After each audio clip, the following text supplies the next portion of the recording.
Coming up, it's our handy-dandy guide to Election Day. We take you through all the questions on your ballot, from judges to pot. And if you've already voted, we look at the key issues and trends to pay attention to on election night. Plus, there's more than voting going on. We pick apart our week's biggest headlines. Week in Review is made possible through the generous support of AARP Kansas City, RSM, Dave and Jamie Cummings, Bob and Marlise Gorley, the Courtney S. Turner Charitable Trust, John H. Mize and Bank of America N.A. co-trustees, and by viewers like you.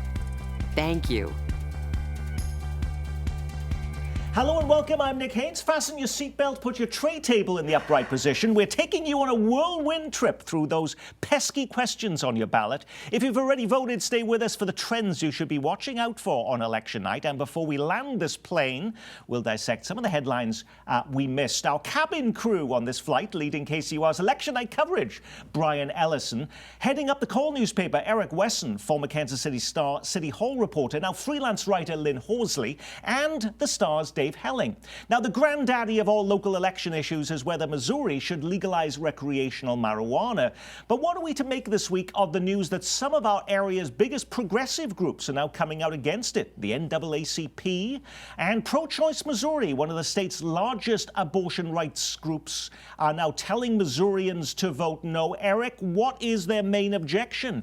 Well, I said vote no too, and my objection with it was that it was very vague in what they were going to be able to do. For example, expunging records. How far back are you going to go to expunge those records? And remember now, it's still a federal offense. It's not with the feds yet.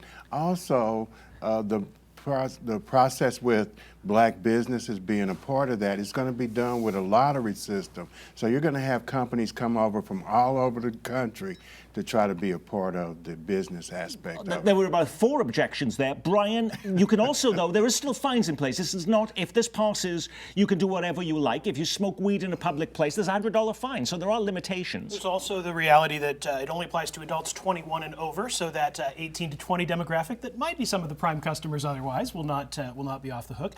Look, I think the supporters of this amendment, Nick, would say that this might be the only chance to have the kind of bipartisan support for a measure that this one seems to have attracted from a core group of what you might call moderate Republicans, along with a cross-section of progressive Democrats. The question is, does it go far enough? And as Eric said, there's a lot of folks who say no. But if it passes, will it be like medical marijuana, Dave, which took actually 2 years to ever get implemented? Are we going to be waiting years for this to happen? It won't take 2 years, in part because we've done medical marijuana, and so people understand how to proceed. It may take some time to sort of sort out completely who is licensed and who isn't. The groups on the left who oppose this, Nick, typically oppose it for the technical reasons that Eric talked about, how the licenses are to be distributed, how it's going to work, whether it belongs in the Constitution. The important thing to remember there is it can't be changed easily if there are problems. Folks on the right oppose it because they just don't like marijuana. They think it's dangerous, harmful to folks. But the vast majority of people in the middle who may decide this issue seem to, based on polling, like the idea of legal recreational. But if it fails, though, will we just see another issue come back on the ballot with a couple of word changes, and we'll see it next year, for instance, Lynn? Well, I don't know. They had to get a lot of signatures. The legislature could do this if they could get their act together, and I think some people think that would be the way to go. Now, the biggest issue on the Kansas ballot is not a constitutional amendment, but the men and women who wear a black judge's robe. Never before have Kansas voters been asked to decide the fate of so large a number of Kansas Supreme Court justices. 6 of the 7 members of the court are up for a retention vote, and they're nervous. I think this is also the first time we've seen campaign ads try to justify their work. Our Kansas Supreme Court is different, fair and impartial. The court upholds our Constitution. When the legislature and governor refused to fund schools, the court stepped in. When partisan politicians go too far, these justices protect our freedoms. With all the chaos in our country, it's one place where politics doesn't rule the day. Never before has a judge lost a retention vote, but if that were to happen, Dave, what would happen then? Would they be booted off the court immediately? No. According to the Constitution, they would serve out the remainder of their term, which ends early in January, Nick, although there is a provision that says they can continue to serve even past that date if their replacement has not been picked. Now, as you know, in Kansas, there's a formal system for replacing or rather putting judges on the bench that involves the governor, a special commission, a screening. 3 nominees go to the governor, he or she picks one. And so it might take longer than January to get that process done, and in that case, those who are booted would stay. But you point out an important thing. It's never happened before. And, based on the folks I've talked with, they don't expect it to happen This again. issue is not going away, though, Brian. I see that, for instance, Chris Kobach, who's running as a Republican for Attorney General, says we want to elect Supreme Court judges if I become the Attorney General. And also Derek Schmidt, the Republican candidate for governor, has also said something similar. So this is going to continue on regardless of what happens with this retention For vote. sure. It's not the beginning of a movement, but it's certainly part of a continuation of a populist idea that we should somehow have more control in the hands of voters over longstanding institutions. I think, Nick, it's a sign of lack of trust in the political system. And as Dave points out, not only has no one ever has voters of Kansas never done this before, but the reality is the same voters of Kansas just went to the polls on the primary issue that the folks wanting to oust these justices are concerned about, which is abortion rights.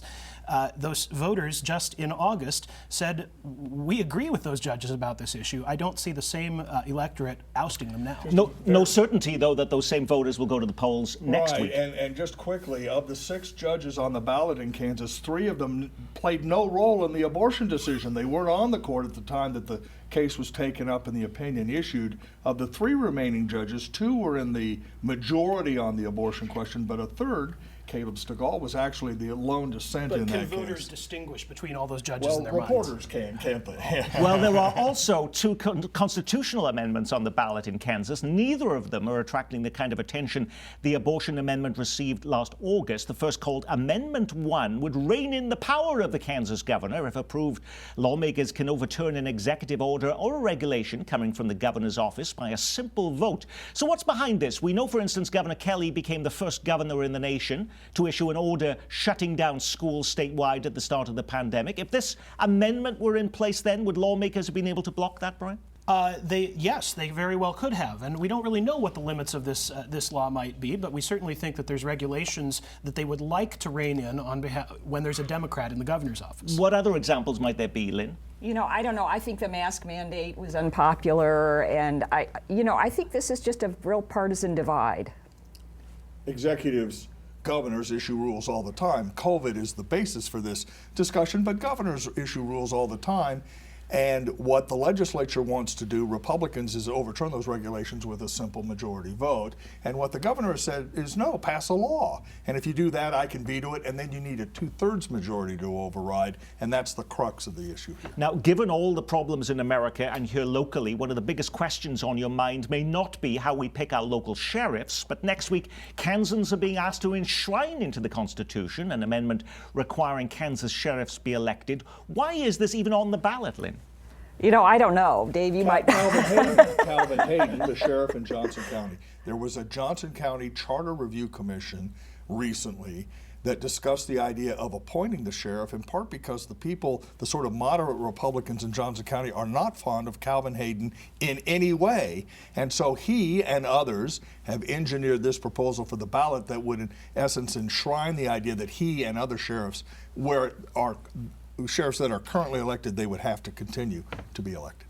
Now, law enforcement is also on the ballot in Missouri. Voters in the Show Me State are being asked to require the city of Kansas City spend at least 25% of its revenue on its police department. Mayor Lucas claims the city already regularly spends more than 25% of its cash on the KCPD. If that's the case, why, Eric, is he so worried and threatening to fight this in court if it passes? Because there's no accountability for the 20% that you give them, so there's still no accountability for the 25%.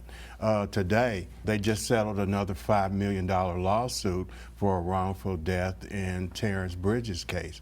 So when we're giving them all of this money, what exactly are they doing with it? Why is crime still high? Why is the conviction rate or people getting arrested for these crimes still so high? If it's approved, though, Lynn, what kind of changes might take place? Might it mean more police officers, a shorter wait time when you call 911? There's no guarantee of that, and that's why the city is so opposed to this. There's nothing in the ballot language that says if we give this additional funding to the police department, that they have to spend any of it on new officers or more effective crime fighting.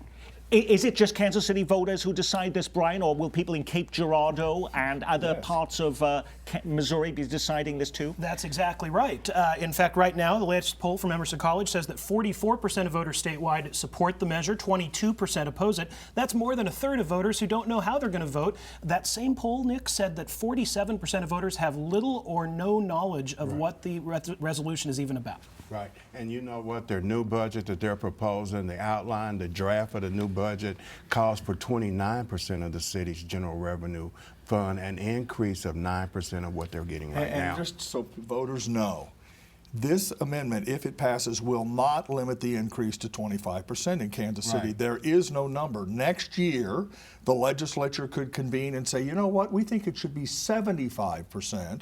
And under this proposal, if it passes, that would be legal and the city would have absolutely no recourse. It's an important thing to pay attention to. Now, just as Kansans might be surprised to learn they're having to decide the fate of local sheriffs on their ballot, Missouri voters may be equally perplexed to learn that the National Guard is on the ballot in their state. Amendment 5 would remove the National Guard from under the Department of Public Safety and elevate it into its own department that would answer directly to the governor. That sounds reasonable, but what do I need to know before I cast my ballot on that question or to decide to leave it blank because I don't quite understand it, Brian?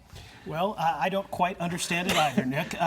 It certainly seems like a bureaucratic shuffle rather than a major philosophy change. Remember, the head of the National Guard in Missouri is already appointed by the governor, even though they're in a different department. There was an effort in a recent session of the legislature to create a Missouri militia. And it was proposed by conservative lawmakers who think that the governor should be able to control troops. And so this is sort of an outcropping of that. Let's take the Missouri National Guard out of the control of the Department of Public Safety, put it under the governor's leadership, and that's the subtext to this election. No, we ask a lot of voters when they head to the ballot box, and that's no more true than Amendment 1 on the Missouri ballot that asks you whether you want to loosen state laws to give the state treasurer more choices in where to invest the state's money. You'll see lots of language on this ballot question about things like securities and municipal bonds, but as most of us are not accountants, economists, or financial planners, will the world come to an end if I vote yes, no, or leave the question blank?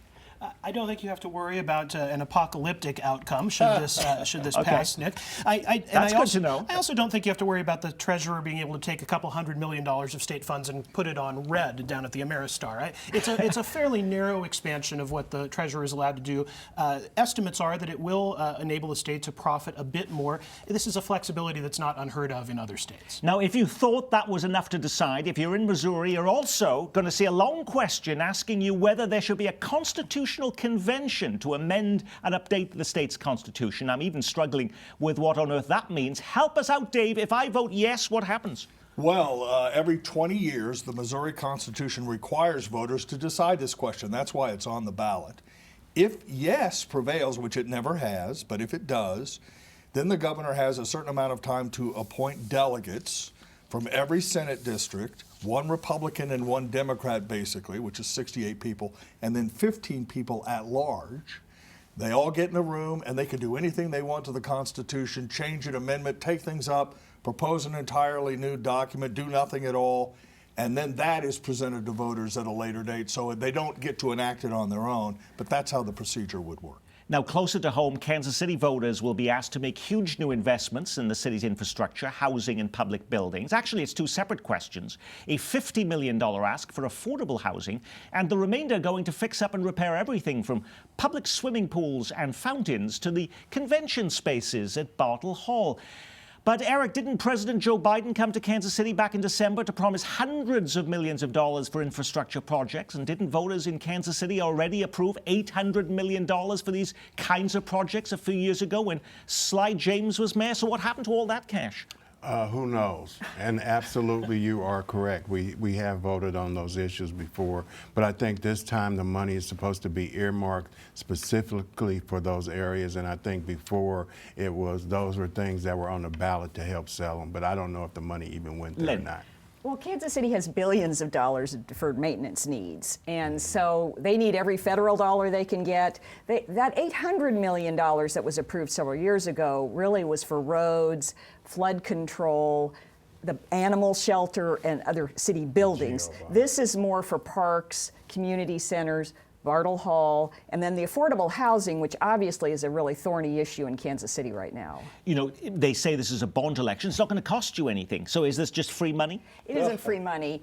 Other debt that the city's been paying on will roll off. So this is a no tax increase campaign, which is a very nice slogan to have.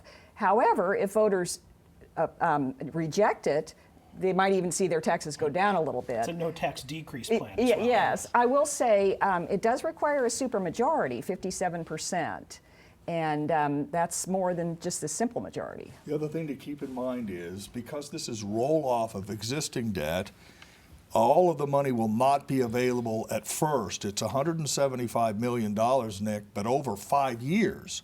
The first year, only $35 million is available for all of these projects, including housing. So the idea that somehow there'll be $50 million pushed into the housing fund the first year, voters should know that will not be the case. They can decide the merits in other ways. Let's remember, even though we're focused on this election right now, Mayor Quinton Lucas, as we turn into a brand new year, will be facing re-election. It's interesting why he's going for this bond election right now, asking for more money when he's going to be asking for the vote in just a few months. Because if you look at the long run of things, then you're looking at the fact that they have this 5-year plan that they're going to eliminate houselessness, and they've got to put money into a housing project and this affordable housing. You've got the KC tenants in his ear hollering and screaming that $1,200 a month is not affordable. So he's catering to that base. At the same time, he's trying to make his plan work with the 5-year Lynn. I agree, and these are important projects. I think there's also a scheduling issue, and if it depends on what year you put GO bonds on the ballot, you could have an even higher margin goes up, yeah, I think if it's on next year, you would need an even bigger supermajority of approval. Plus, next year, you're competing with the mayor's election. No mayor wants to run around saying, vote for me and vote for higher taxes. And second, the baseball stadium may also be on the ballot next year, and that would collide with this money. So I think they want to get this off the deck so that that comes up. Now, this is our last show before Election Day. Brian, let's start with you. What is the biggest race, trend, or issue you'll be most focused on as the results come in Tuesday night? I think it's what are we going to learn from those big, high-profile statewide races in Kansas. Governor Laura Kelly facing Attorney General Derek Schmidt.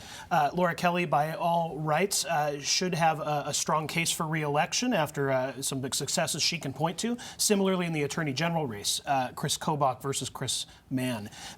If Republicans triumph in those elections, it shows that Kansas is sort of reverting to the fairly conservative, consistently, reliably conservative state that we thought it was. If the Democrats triumph, it shows us that maybe the profile of Kansas is changing and it's more responsive to the local needs of the state. The biggest race, trend, or issue Eric Wesson will be watching on Election Night Tuesday is blank. Jackson County Executive. Yes. Whether Frank White is going to hold that down without really campaigning for it, that's going to be interesting to see because it's like, where's he at? And if he does win, it'll show the power of celebrity. It would show the power of celebrity, and it'll also be a feather in Freedom's hat as well because they're endorsing him and they'll do most of the ground game work for him. But that'll be really interesting to watch. And the biggest issue, trend for Lynn Horsley on election night is blank. I'm just going to be watching for threats to democracy. My fear about election integrity is not fraud, it's sore losers. Well, it's interesting you say that because, for instance, there was another component we know for this election is the fact that we have, in Missouri, you have to, as part of a new law, show a photo ID. You can't just show a utility bill or the little mailing election card that you get through the mail before Election Day. But I've not heard of people being, thrown out of election stations with the early voting. Is that become a non-issue? I've not heard a lot about that either, and I do think the early advance voting finally in Missouri is quite an attractive benefit to that law. What is the trend? Upside, obviously. I'm with Eric. The Jackson County executive race is critical in part because we already mentioned baseball next year and football, whatever happens to the sports complex. But the jail is under construction. It's already well over budget by millions of dollars. Now there are problems with coordinating with Kansas City to help build that jail. Property appraisals will hit the fan next year, and that may not go well based on early information. So the next Jackson County executive has an extraordinarily full plate, and who wins that race will have a big impact on the way people live. We always have the impression, of course, this is going to be election night. We've gone through all of this, and we're going to get all of the result. You're leading KCUR's election night coverage. Couldn't this go on for days? It could be in a whole election week, Brian. It absolutely could. In fact, we should count on it.